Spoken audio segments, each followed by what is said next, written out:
The ITAC program is a phenomenal program sponsored by the Department of Energy, where we go and help manufacturers identify how they can save energy, water, other resources, even boost their productivity, and also training students to be the next generation of our energy workforce. Hello, I'm Julie Siebing. I'm one of the co-directors of the University of Utah's Industrial Training and Assessment Center. My name is Creed. I am the commercial program manager for the University of Utah.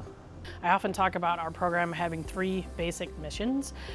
One mission is to provide a service to our community, and in our case, most of the time our community is manufacturing.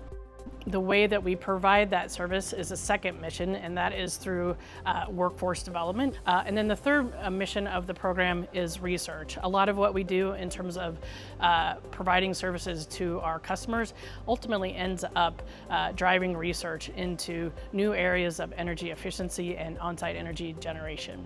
The classroom is a great setting to explore theory, understand what might exist in the world. There's this gap or transition period that almost everybody experiences where they have to translate this theory into valuable work for the company. Experiential learning opportunities like the ITAC tend to bridge, close, narrow, or completely remove that gap, which ultimately leads to more productive and more growth out of college experience.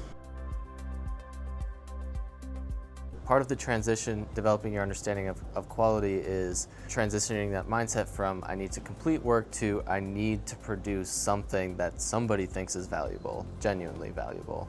And our ITAC program is a safe space for these students to get exposed to ideas like this. That starts from top down as well as bottom up.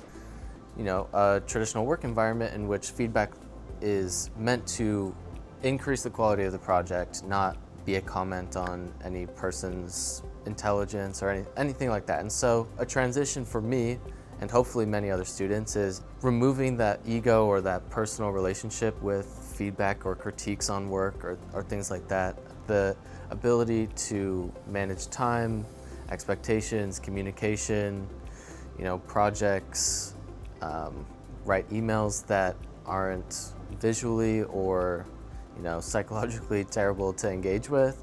As a professional, there's no bound on how beneficial being able to communicate and represent ideas are, and this ITAC program has several milestones which enable students to, in bite sizes, develop those skills. They are getting access to this phenomenal DOE resource. They have teams of specialists come to visit their facilities. So we come in and we take a look at maybe some of the nitty-gritty things that they're not paying attention to, like how their boilers are operating or how their air compressors are working. So we just come in and see things from a different angle. We also bring in these tremendous and very well qualified students who can identify opportunities and put a bunch of time into energy and sustainability that companies may not have the bandwidth to do themselves. So we've done things like developed AI-based optimization tools that can do things like maximize efficiency in a process or minimize emissions.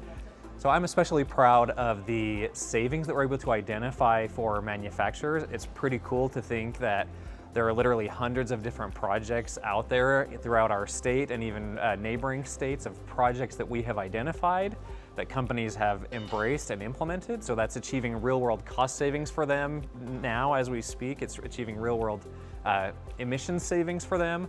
It's also very cool to think that we're training students to do all of this, and when our students graduate, often they'll go be employed by some of these same companies and they'll keep delivering value throughout their careers.